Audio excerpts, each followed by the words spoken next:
In this video, I'm going to show you how to replace your inner tie rod. Just as a disclaimer, you will need a professional alignment after we're done with this installation. Let's get started. Let's remove the wheel, 21mm socket, remove all 5 of your lug nuts, and then pull the wheel off.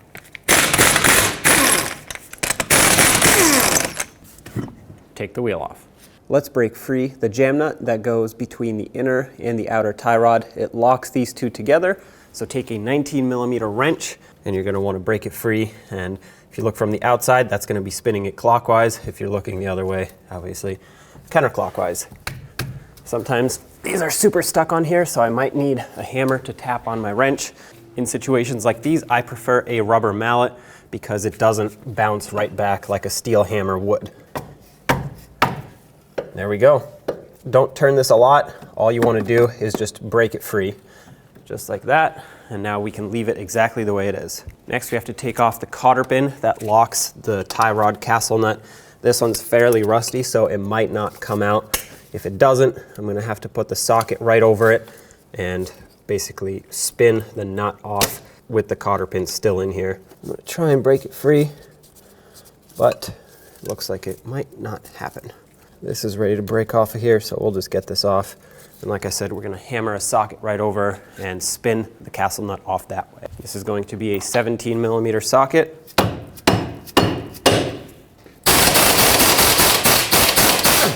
I'm going to put the nut back on a couple threads so that when I release this tie rod, it doesn't just go falling down. It can be caught by the nut, and then we'll remove the nut.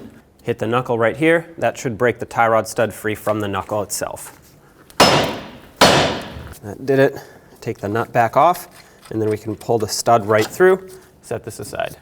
Now take the outer tie rod and spin it to remove it. However, count the amount of turns that it takes to take it off so that when we put the new one on, we can get it as close as possible to a good alignment. That way you don't wear out your tires too much driving down to the alignment shop.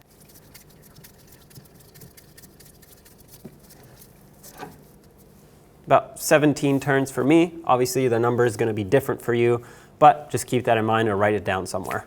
Next, we have to remove this jam nut here. Take a 19mm socket and put it over. I'm probably going to have to hold the inner tie rod with some locking pliers, but I'm going to give this a shot. Sometimes it works.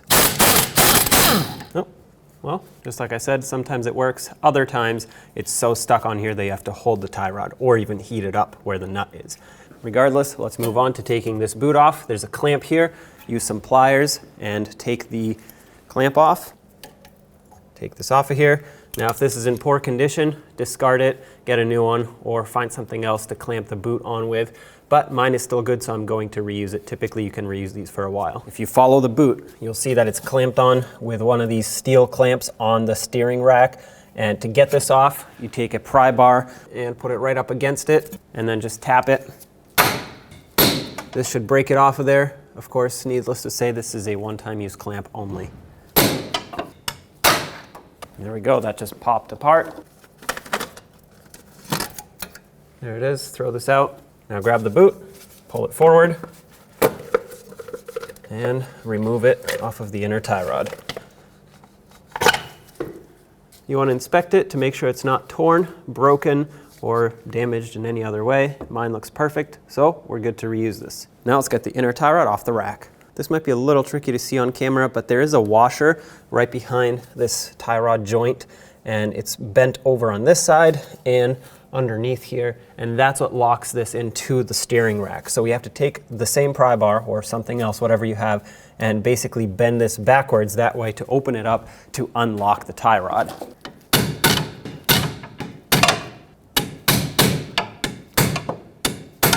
Okay, we'll do the same to the bottom. Now there are several ways to take this off. I'm going to use this inner tie rod removal tool, which basically clamps on this ball and socket joint. And once it's clamped down, it allows me to spin the tie rod free off of the steering rack. The key to this tool is to make it nice and tight on this inner tie rod so that it can actually grab on. Next, I like to take a breaker bar with a long extension, and there we go. Breaks free. Now I have to remove my tool. As you can see, I can't take the tie rod off because it'll hit, but now it's loose. Take the tool off, and unthread the inner tie rod until it comes right off. There it is, comes off with this washer. I'm going to wipe off the end of the steering rack here to make sure that it's nice and clean. Now take the new washer. This is what it looks like. It has these two tabs here that need to fit in these slots on the steering rack. That's how it locks in. So make sure it's facing the right way. This would be backwards. If you can see the two tabs, they need to be facing the steering rack. I like to slide it onto the tie rod like this. That way there's no way I can possibly put it backwards once I already start this. Start threading the tie rod on. As you get closer to the end, you'll have to make sure that the two slots actually fit in there. If they don't fit, the tie rod will feel like it's bottomed out, but it's really not. It's crushing those two tabs. And if you completely crush them, well, there's no way that this can lock in because it needs to lock in to the rack and then lock in on the tie rod by bending these over. So just keep that in mind. This is bottomed out by hand, so let's get our tie rod tool on there and tighten it up. I'm going to take this jam nut off because we'll need it off to put the boot on. Now tighten it down, but don't spin it too hard because you don't want to twist the whole rack internally.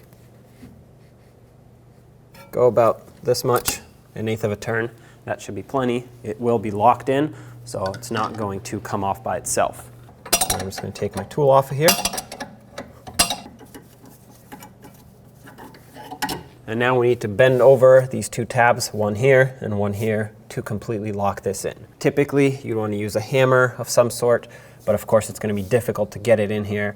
So I'm going to try to use some large pliers and just squeeze it until it crushes down. Looks like I can actually fit them right between the control arm and the subframe. Do the other side. There we go, that's locked in. Your inner tie rod will come with a little packet of grease. Go ahead and apply it to this inner ball and socket joint here. This is going to keep it nicely lubricated for a long time.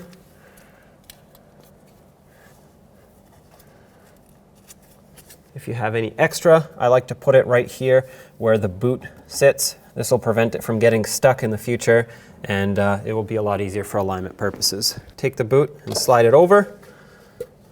Make sure it clips over the steering rack. This can be a little tricky to do, but there we go. Give it a couple spins, and it should also lock in over here. It has that little groove. Mine is locked in on both ends, and to secure it on the inside, I'm going to just use a large wire tie. I'm going to start it like this. That way it'll be easier to actually grab onto it once it's in there. Slide it all the way back until you can seat it up against the boot there. I know it's difficult to see.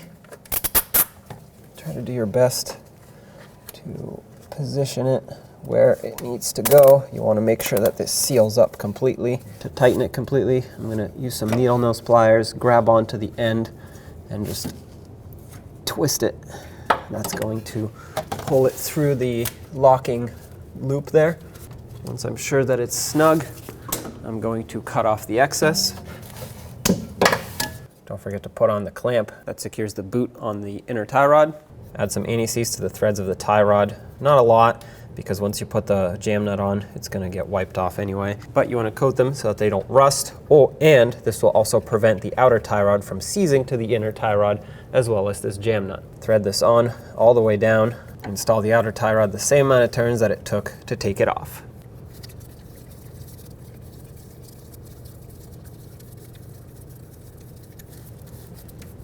There we go. Put the tie rod stud through the knuckle. Press it all the way in so you can put the castle nut on. This new nut is an 18 millimeter. Bottom this out. And now let's torque it. The torque for this is 36 foot-pounds.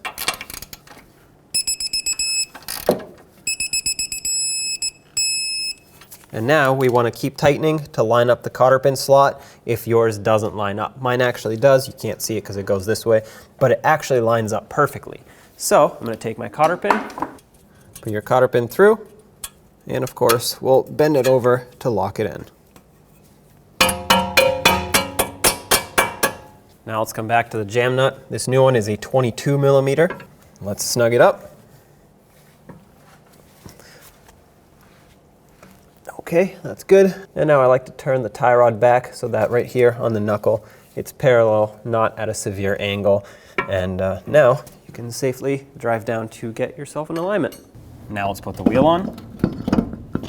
Put back all 5 of your lug nuts, bottom them out, and then torque them to 76 foot-pounds.